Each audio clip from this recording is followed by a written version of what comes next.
चुनाव से पहले अक्सर ऐसे कई बयान सामने आते हैं जो सियासी भूचाल लाकर रख देते हैं। और जब बात हो उत्तर प्रदेश के चुनावों की और बयान हो आरएसएस प्रमुख मोहन भागवत का, तो हंगामा होना लाजमी है।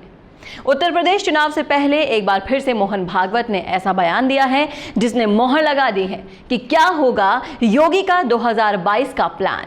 नमस्कार, आप देखना शुरू कर चुके हैं राजस्थान संवाद। मैं हूं चेतना शर्मा आपके साथ।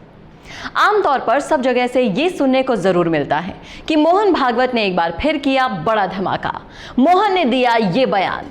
पर शायद ही किसी ने आपको ये बताया होगा कि इस बार मोहन भागवत ने जो काम किया है उससे उन्होंने कहीं ना कहीं ये भी कह दिया है कि 2022 में एक बार फिर से योगी आदित्यनाथ ही संभालेंगे उत्तर प्रदेश की कमान।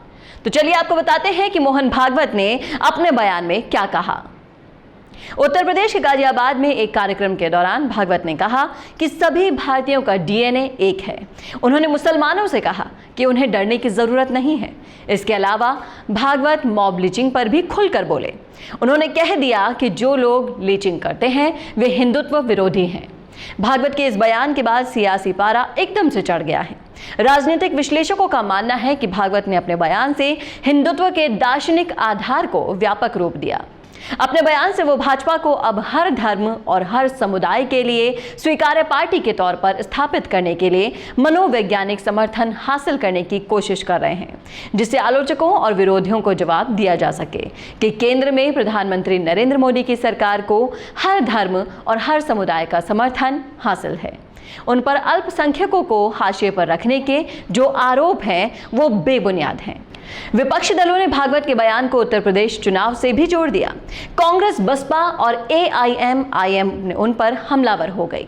कांग्रेस नेता दिग्विजय सिंह ने कहा कि मोहन भागवत ये विचार क्या आप अपने शिष्यों, प्रचारकों, विश्व हिंदू परिषद और बजरंग दल के कार्यकर्ताओं को भी देंगे? क्या ये शिक्षा आप मोदी, शाह और भाजपा के मुख्यमंत्री को भी देंगे? वहीं एआईएमआईएम प्रमुख असरुद्दीन ओवैसी ने भी भागवत पर निशाना साधा। उन्होंने अपने ट्वीट में लिखा, आरएसएस के भागवत ने कहा कि लिंचिंग करने वाले हिंदुत्व विरोधी, इन अपराधियों को गाय और भैंस में फर्क नहीं पता होगा, लेकिन कत्ल करने के लिए जुनैद, अखलाक, पहलू, रखबर, अलीमुद्दीन के नाम ही काफी थे। ये नफरत हिंदुत्व की देन है। इन मुजरिमों को हिंदुत्ववादी सरकार की पुष्ट पनाही हासिल है। बसपा प्रमुख मायावती ने तो आरएसएस प्रमुख के बयानों को मुंह में राम और बगल में छुरी जैसा बता दिया।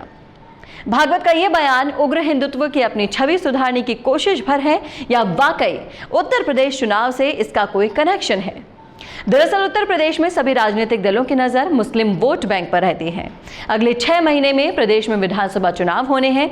यहाँ 20% मुस्लिम वोट बैंक सबसे ज्यादा मायने रखता है।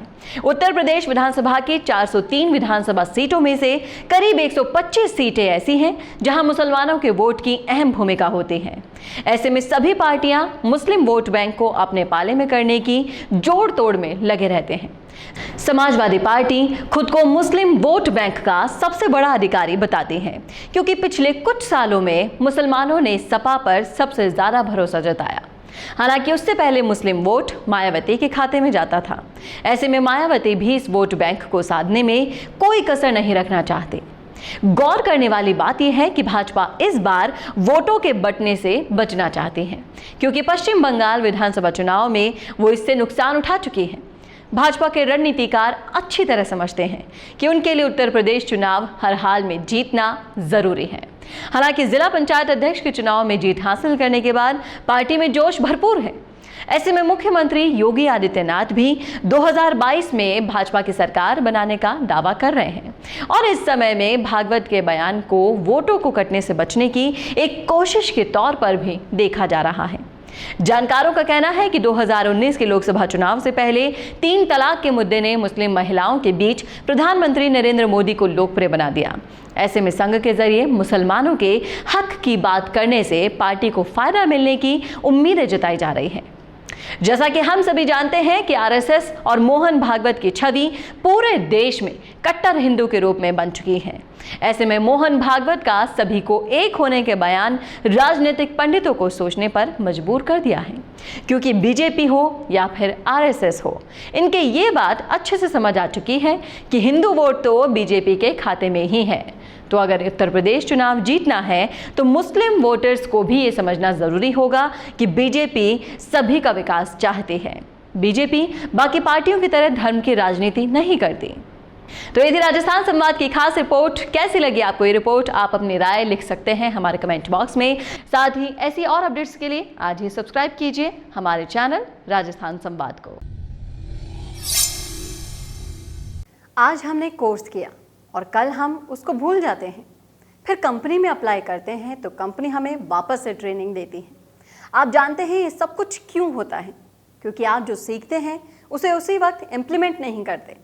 इसी वजह से मिशी media solutions digital video production में लेकर आए हैं on the job training course, जहां पर सीनियर प्रोफेशनल्स के साथ लाइव प्रोजेक्ट में आप डिजिटल मार्केटिंग और डिजिटल वीडियो प्रोडक्शंस को सीखेंगे और आपकी परफॉर्मेंस पर यहीं आपका रिक्रूटमेंट भी हो जाएगा।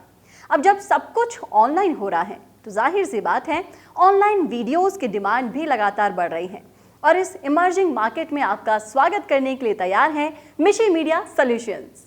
ज़्यादा जानकारी के लिए कॉल करें 9549770549 या फिर आप हमें मेल भी कर सकते हैं mishimedia solutions@gmail.com।